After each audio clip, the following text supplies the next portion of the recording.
Get out. You're just a cleaner. You have no right to be in here. Keisha Johnson froze in the doorway of the NICU, mop in hand. Inside, 20 of Seoul's top doctors surrounded an incubator, their faces twisted in panic and desperation. Please, she said quietly. I can help. Security. Dr. Park screamed, his hands trembling as he adjusted another tube on the dying infant. Remove this woman immediately. But Keisha didn't move. She couldn't. Because inside that incubator, barely clinging to life, was a 3-month-old baby girl. And Keisha recognized the symptoms the doctors were missing. She'd seen them before. On her own daughter. 6 years ago. Before she lost everything. That baby doesn't have what you think she has, Keisha said, her voice steady despite her racing heart. You're treating the wrong thing. And in 15 minutes, she'll be dead. The room went silent. Dr. Park's face turned purple with rage. How dare you? Stop. A single word. Quiet. Commanding. Absolute. Everyone turned. A man stood in the doorway. Tall. Broad-shouldered. Face carved from stone. Eyes red from crying but cold as ice. Kang Min-ho. Korea's youngest self-made billionaire. Tech genius. Ruthless CEO. And a father watching his only child die. He looked at Keisha. Really looked at her. Past the janitor's uniform. Past the mop and bucket. Into her eyes. You've seen this before, he asked. Yes, sir. Then talk. Fast. Hey everyone, welcome to Afro-Korean Story Vault. Before we dive into this incredible story of how one woman's painful past became another child's miracle, I need to ask for your support. If you're already hooked, please hit that like button, subscribe, and turn on those notifications.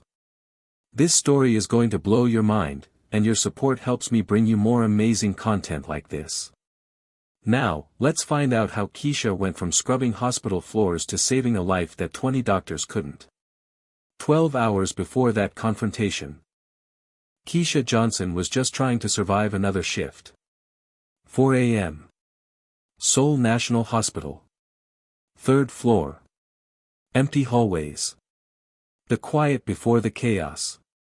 She pushed her cleaning cart, humming softly.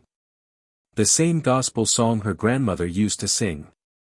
The only thing that kept the memories at bay. Most people thought hospital cleaning was simple. Mindless. But Keisha had learned every detail of this place over the past 3 years. She knew which doctors were kind. Which nurses would share their food. Which security guards looked the other way when she took extra breaks. She'd come to Seoul with nothing. Running from a past that had destroyed her. America held too many ghosts. Her daughter's grave. Her ex-husband's blame. The medical debt that had bankrupted them. Korea offered anonymity. A chance to disappear. To forget. Except Keisha couldn't forget. Keisha. You're here early. Nurse Park Ji-eun smiled as she passed, carrying coffee. She was one of the kind ones. Couldn't sleep, Keisha admitted. Bad dreams again. Always. Ji-eun's expression softened. She knew. Not everything. But enough. Want some coffee? I'd love some. They sat in the break room. Quiet. Comfortable. Ji-eun had been the first person in Seoul to treat Keisha like a human being instead of invisible labor. Did you hear about the VIP admission last night? Ji-eun asked. No. What happened? Kang Min-ho's daughter. 3 months old. Transferred from 5 different hospitals. She's dying and nobody knows why. Keisha's coffee cup stopped halfway to her mouth. What are her symptoms? Why do you ask? Just curious. Ji-eun shrugged. Respiratory distress. Irregular heartbeat. Seizures. Extreme sensitivity to light and sound. They've tested for everything. Viruses. Bacteria. Genetic disorders. Poisoning. Nothing fits. Keisha's heart hammered against her ribs. Those symptoms. She knew those symptoms. Where is she? Keisha whispered. NICU. 4th floor. But you can't go up there. It's completely restricted. Mr. Kong brought in 20 specialists from around the world. Security everywhere. Right. Of course. But Keisha's mind was already racing. Because 6 years ago, her daughter Amara had the same symptoms. The doctors said it was rare. 1 in 10 million. They'd never seen it before. By the time they figured it out, it was too late. Amara died. But before she did, before the end, one doctor, a young resident who'd studied in rural Africa, recognized the disease. Keisha remembered his exact words: if we'd caught this 3 days earlier, she'd have lived. 3 days. That's all it would have taken. Keisha spent the next 2 years obsessively researching that disease. Reading medical journals she couldn't afford. Haunting medical libraries. Learning everything. Not because it would bring Amara back. But because maybe, somehow, it would give her death meaning. Now, sitting in that break room, Keisha knew. Mr. Kang's daughter had the same disease. And she was running out of time. Keisha shouldn't have gone to the 4th floor. It wasn't her job. Wasn't her place. She was a cleaner. Nobody. Nothing. But she couldn't stop thinking about that baby. About Amara. About the what-ifs that had haunted her for 6 years. What if the doctors had known sooner? What if someone had spoken up? What if? At 7 p.m., after her shift ended, Keisha took the elevator to the 4th floor. Security was tight. 2 guards at the NICU entrance. But Keisha had cleaned this hospital for 3 years. She knew the back ways. The utility corridors. The locked doors that didn't quite lock. She slipped through the service entrance. Grabbed her mop and bucket. Looked like she belonged. Nobody stopped her. The NICU was chaos. 20 doctors. All brilliant. All desperate. All arguing. Keisha stood in the utility closet doorway, watching through the small window. She could see the incubator. The tiny baby inside. Tubes everywhere. Monitors beeping erratically. And standing apart from the doctors, alone by the window, was a man. Tall. Expensive suit. Face emotionless. But his hands were shaking. Kang Min-ho. Korea's Ice King. Ruthless billionaire. Man who'd built a tech empire from nothing. Looking completely powerless. Keisha watched him for a long moment. Saw something in him she recognized. The same brokenness she'd carried for 6 years. The same desperate prayer she'd whispered over Amara's hospital bed. Please. Someone. Anyone. Save her. Nobody had saved Amara. But maybe Keisha could save this baby. She pushed open the door. Get out. You're just a cleaner. You have no right to be in here. Dr. Park's face was red, furious at the interruption. But Keisha held her ground. That baby has African sleeping sickness, she said clearly. Trypanosomiasis. Caused by the Trypanosoma brucei parasite. The late-stage form. It's attacking her central nervous system. The room went dead silent. Dr. Kim stepped forward. That's impossible. Sleeping sickness doesn't exist in Korea. The parasite isn't here. We tested for it anyway. Negative. Your test was wrong, Keisha said. The standard blood test doesn't catch late-stage infections because the parasite moves to the cerebrospinal fluid. You'd need a lumbar puncture. And even then, you'd need to look for the specific strain. TB rhodesians. The acute form. Dr. Park's mouth opened and closed. How could you possibly? My daughter died of it 6 years ago. In Atlanta. She contracted it from a mosquito in our backyard. The mosquito came from an imported shipment at the port. 1 in 10 million chance. The doctors said it was impossible to. Until it wasn't. Minho moved closer. What treatment? Suramine for the first stage. Melarsoprol for the second stage. But melarsoprol is dangerous. It kills 1 in 20 patients. You need to confirm the diagnosis first. We don't have time for more tests, Dr. Park snapped. The baby's crashing. Then you're out of options anyway, Keisha shot back. What do you have to lose? Minho looked at his daughter. At the monitors showing her failing vitals. At 20 brilliant doctors who'd exhausted every possibility. Then he looked back at Keisha. Do the lumbar puncture, he ordered. Sir, this is insane, Dr. Park protested. Do it. Minho's voice cracked like thunder. If there's even a 1% chance this woman is right, we're taking it. My daughter has minutes. Not hours. Test her. Now. The next 20 minutes were the longest of Keisha's life. They performed the lumbar puncture. Dr. Kim's hands were steady despite the pressure, inserting the needle between Haun's vertebrae with practiced precision. The baby whimpered, and Keisha's heart clenched. She remembered that sound. Amara had made the same sound during her spinal tap. They extracted cerebrospinal fluid. Clear. Slightly cloudy. Rushed it to the lab with orders to look specifically for trypanosomes under high magnification. Keisha stood in the corner. Invisible again. Waiting. The other doctors filed out slowly, some shooting her suspicious glances, others looking curious. Dr. Park left last, pausing at the door.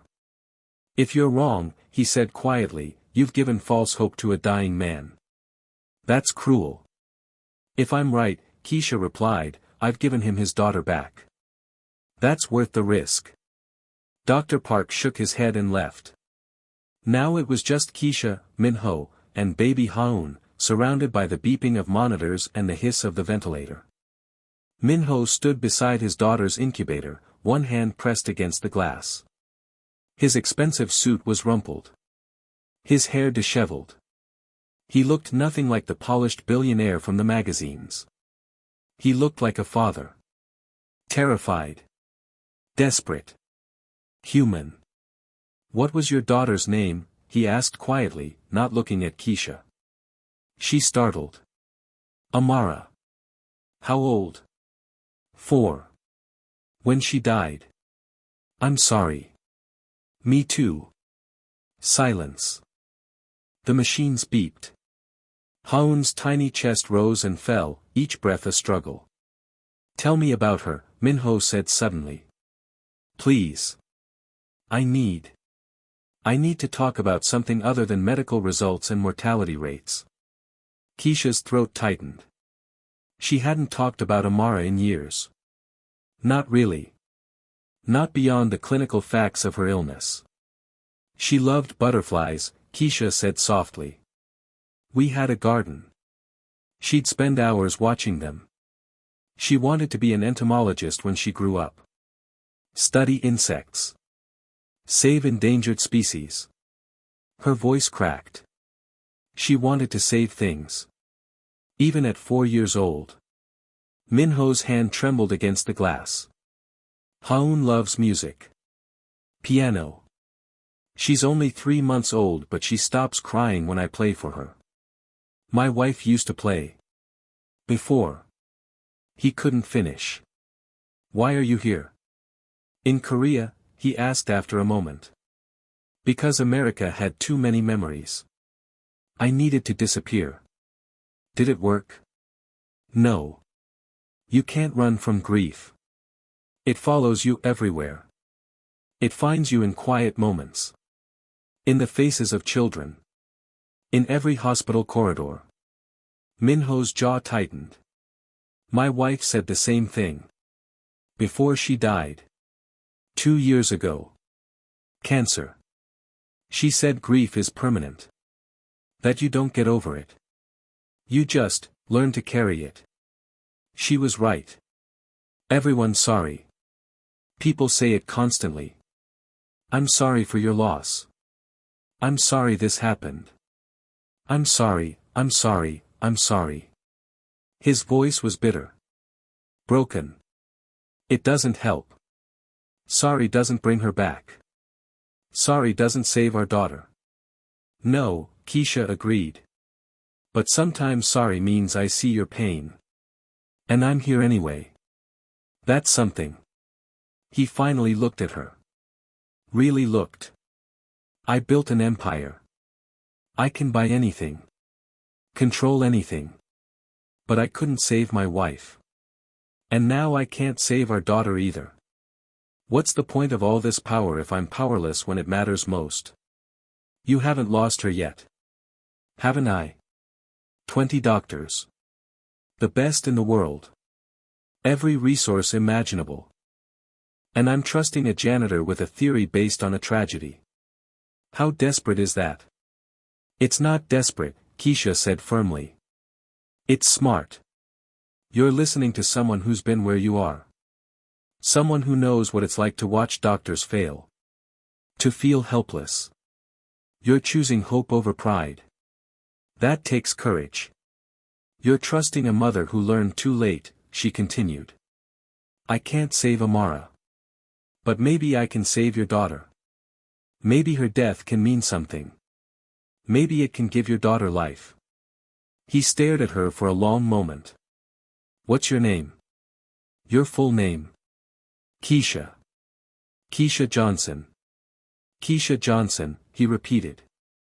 If you're right, I'll owe you everything. My daughter's life. My sanity. Everything. And if I'm wrong, then we're exactly where we were anyway. Waiting for her to die. At least this way, we tried something. We didn't just give up. The silence stretched. 5 minutes. 10. 15. Keisha watched the monitors. Haun's vitals were deteriorating. Slowly but steadily. The beeps were getting slower. The oxygen levels dropping. They were running out of time. Minho saw it too. His composure finally cracked. She looks like her mother, he whispered, tears streaming down his face. Same nose. Same chin. When she opens her eyes, when she used to open her eyes, they're the same shape. My wife's eyes. What was her name? Soo-Jin. Dr. Kong Soo-Jin. She was a surgeon. Brilliant. Strong. The strongest person I ever met. Even at the end, when the cancer had taken everything, she was still fighting. Still trying to stay alive for Haun. She held on until Haun was born. Died 2 days later. Keisha's vision blurred with tears. She sounds incredible. She was. And now her daughter is dying the same way she did. Fighting. Struggling. Slipping away despite everything. No, Keisha said firmly. Soo-Jin fought and gave you time with Haun. Now Haun is fighting and giving us time to save her. That's her mother's strength in her. The door burst open. Dr. Lee from the lab. Breathless. Eyes wide. Hands shaking as she held a tablet displaying microscope images. You were right, she gasped. Trypanosoma brucei rhodesians. Late stage. It's in her cerebrospinal fluid. Hundreds of them. Moving. Active. Destroying brain cells. The room erupted. Chaos erupted. Doctors shouting orders. Nurses running for equipment. Dr. Park screaming about liability and protocols. But Minho's voice cut through everything. Treat her. Now. Whatever Keisha said.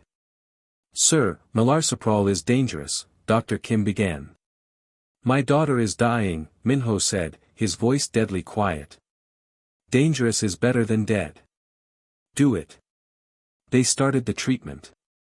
Keisha watched from the corner, hands shaking. This was the moment. The point where her daughter's story had ended. Please, she prayed. Oh Lord, by your mercy, let this baby live. The first dose went in. Everyone waited. Baby Haun's vitals were critical. Heart rate erratic. Breathing shallow. Brain activity minimal. We should see improvement within 2 hours, Keisha said softly. If she survives the first dose. What are the odds? Minho asked. 75%. For surviving the treatment. And the disease? If she survives the treatment, 90% cure rate. Minho's hands gripped the incubator rail until his knuckles turned white. Those are the best odds I've heard in weeks. 2 hours passed like years. Keisha didn't leave. Couldn't. Minho stood vigil. Silent. Praying, "Oh Lord, show her mercy." And slowly, so slowly, Haun's vitals began to stabilize. Heart rate, steadying. Oxygen levels, rising. Brain activity, improving. Dr. Lee checked the monitors. Checked again. Her body's responding. The parasites are dying. The room released a collective breath. Minho's knees buckled. He caught himself on the incubator, tears streaming down his face. She's going to live, Dr. Kim whispered, disbelief in her voice. She's actually going to live. Everyone turned to look at Keisha. The cleaner who'd saved a life that 20 doctors couldn't. The hospital erupted in chaos. News spread like wildfire. The billionaire's baby saved by a janitor. Doctors baffled. Medical impossibility. Security tried to remove Keisha. Protocol. Unauthorized personnel. Liability concerns. Touch her and you're fired, Minho said, his voice still rough with emotion. Everyone who tries to remove her is fired. She stays. Keisha stayed. For 3 days, she sat in that NICU. Watching Haun improve. Hour by hour. Day by day. The parasite died. The inflammation reduced. Brain function returned. On day 4, Haun opened her eyes. Minho sobbed. Keisha cried too. For Haun. For Amara. For all the parents who'd lost children when maybe, just maybe, someone had the answer but was too afraid to speak up. On day 5, Minho asked to speak with her. Privately. His office. Top floor. Views of Seoul that made her dizzy. I owe you everything, he said simply. Name your price. Anything. It's yours. Keisha shook her head. I don't want money. Then what? A job. A real one. I want to work in your hospital foundation. Medical education. Training programs. Teaching doctors to listen to unusual sources. To recognize rare diseases. So other parents don't lose their children because nobody knows what nobody knows.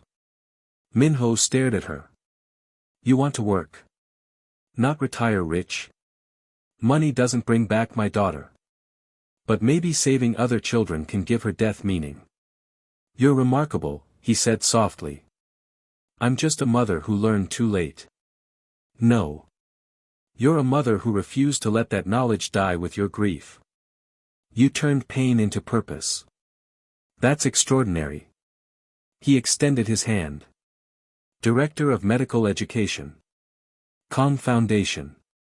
Salary, whatever you want. Start date, whenever you're ready. Keisha shook his hand. Thank you.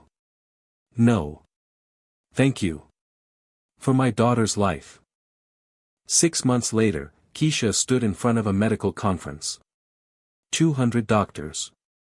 All eager to learn. Seoul Convention Center. Massive auditorium. Her face projected on screens 40 feet high. Her hands trembled slightly as she adjusted the microphone. 6 months ago, she'd been scrubbing floors. Now she was teaching doctors. Life was strange. Her presentation, Rare Diseases and Unlikely Sources, Why We Must Listen to Everyone. She told Amara's story. Every painful detail. The initial symptoms. The misdiagnoses. The desperate searches for answers. The moment it was too late. The audience was silent. Captivated. Heartbroken. Then she told Haun's story. The 20 doctors who couldn't figure it out. Her decision to speak up despite being just a cleaner. The miraculous recovery. She showed slides of Haun. Before, tiny, dying, covered in tubes. After, smiling, healthy, thriving. The medical community has a humility problem, Keisha said firmly. We believe that credentials equal knowledge. That degrees equal wisdom. That someone without formal training can't possibly know something we don't. She paused. Let that sink in. But knowledge doesn't only come from textbooks. It comes from lived experience. From tragedy. From mothers who've watched their children die and refuse to let that knowledge die with their grief. It comes from nurses who've seen patterns doctors miss because doctors don't spend 12-hour shifts at the bedside. It comes from janitors who've cleaned 1,000 hospital rooms and overheard 1,000 conversations. If we want to save more lives, we need to listen to more voices. All voices. Not just the ones with MD after their name. The doctors listened. Some skeptical. Some defensive. But many, most, looked thoughtful. Convicted. Changed. The question and answer session was intense. Challenging. But respectful. One doctor stood up. Elderly. Distinguished. Dr. Cho. Cardiology. 40 years practice. Yes, Dr. Cho. Your presentation. It reminded me of something that happened early in my career. A patient's wife insisted something was wrong. I dismissed her concerns. Ran standard tests. Everything looked fine. She kept insisting. I finally ran additional tests just to appease her. Found a rare heart defect. Surgery saved his life. He paused, emotional. I never thanked her. Never acknowledged that she saved her husband when I almost missed it. I want to thank you for reminding me that expertise isn't the same as omniscience. The room applauded. After her presentation, people swarmed her. Doctors wanting to share their own stories. Nurses validating her points. Patients thanking her for advocating for them. A young woman approached. Korean. Nervous. White coat crisp and new. I'm Dr. Park Sun-hee. I just wanted to say thank you. Your presentation saved a life yesterday. Keisha's heart stopped. What happened? A patient came in with symptoms that didn't make sense. Fever, rash, neurological symptoms. My team wanted to run standard tests and send her home with antibiotics. But I remembered your talk. Well, I watched the recording online last week. I asked the patient's mother if she'd ever seen anything like this before. Sun-hee's eyes filled with tears. She had. In her village. 30 years ago. A rare fungal infection from contaminated rice. We tested for it specifically. She was right. We started treatment immediately. The patient lived. Keisha grabbed the young doctor's hands. That's exactly why I do this. That's exactly what needs to happen. You're changing medicine, son, he said. One story at a time. One doctor at a time. Creating a culture where we listen instead of dismiss. They hugged. Two women from different backgrounds, united by the belief that everyone's knowledge matters. That evening, Minho took Keisha to dinner. A quiet restaurant. Private room. Celebration. You were magnificent, he said. I was terrified. You didn't show it. You were confident. But as the woman who saved me too. Who taught me that control isn't strength. Vulnerability is. And I'm choosing vulnerability. I'm choosing you. If you'll have me. Keisha looked at this man. This brilliant, broken, beautiful man who trusted her when nobody else would. I need to tell you something, she said softly. When I came to Korea, I was running. From pain. From failure. From the memory of my daughter. I wanted to disappear. To be nobody. You could never be nobody. You made me somebody again. You gave me purpose. You trusted me. You saw me. And somewhere in this year, I fell in love with you too. Minho's breath caught. You did. I did. But I'm scared. What if this doesn't work? What if?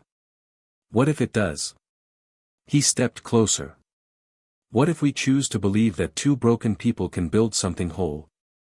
That love isn't about being perfect. It's about being willing to try. I'm willing, Keisha whispered. So am I. He kissed her. Soft. Gentle. Full of promise. Haun clapped, delighted. 18 months after Keisha saved Haun's life, she and Minho stood at the altar. Small ceremony. Close friends. Family. The doctors who'd been in that NICU. Nurse Jiyoon was her maid of honor. Haun was the flower girl, toddling down the aisle, scattering petals with chaotic joy. When Minho said his vows, his voice was steady but his eyes were wet. Keisha, you walked into the darkest moment of my life and brought light. You saved my daughter. But more than that, you saved me. You taught me that strength isn't control. It's courage. The courage to be vulnerable. To ask for help. To trust in unlikely sources. I promise to spend the rest of my life honoring that lesson. Honoring you. Loving you. Choosing you. Always. Keisha's vows were simpler. Minho, when I came to Korea, I was running from grief. From failure. From myself. You taught me that pain can have purpose. That loss can lead to love. That our worst moments don't define us, our response to them does. I choose to respond with love. I choose you. I choose us. I choose this beautiful, complicated, miraculous life we're building together. They kissed. The room erupted in applause. Haun squealed with delight, jumping up and down. And somewhere, Keisha felt it. A release. A peace. She would always miss Amara. Always carry that grief. But now she carried something else too. Purpose. Love. Hope. Her daughter's death had meaning. Because it gave life to another child. And that child gave life back to her. 5 years later. Keisha stood in the garden of their home, watching Haun play with her younger brother, Elijah. Named after Keisha's father. Korean and African American. A bridge between worlds. Minho came up behind her, wrapping his arms around her waist. Happy? He asked. Impossibly so. Good. Because I'm about to make you happier. How? Your medical education program just got approved for international expansion. 30 countries. Starting next year. Keisha spun around. What? Your work is saving lives globally now. The Amara Johnson Foundation will reach millions. Tears filled her eyes. You named it after her? Of course. She's the reason any of this exists. It seemed only right. Keisha kissed him. Deep. Grateful. Full of love. Thank you, she whispered. For seeing me. For trusting me. For letting me turn grief into something good. Thank you, he replied, for teaching me that the most unlikely people often hold the most important answers. That we should never dismiss anyone. That everyone has value. Everyone matters. Haun ran over. Mommy. Elijah tried to eat a flower.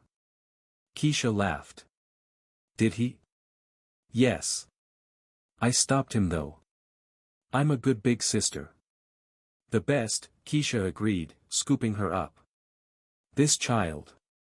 This miracle. This second chance. She'd lost everything once. But sometimes, life gives you more than you lost. Sometimes, it gives you everything. Thanks so much for watching, Afro-Korean Story Vault fam. Wow, what a journey. If this story touched your heart, please hit that like button. This one really got me emotional, and I hope it inspired you too. Drop a comment below.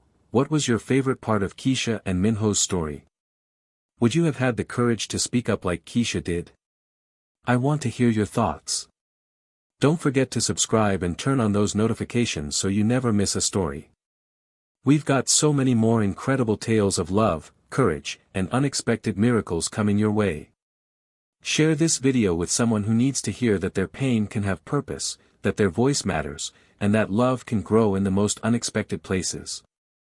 Your support means the world to me and helps me create more content like this. Thank you for being part of this community. Until next time, keep believing in miracles, keep speaking up even when it's scary, and keep loving fearlessly. Peace.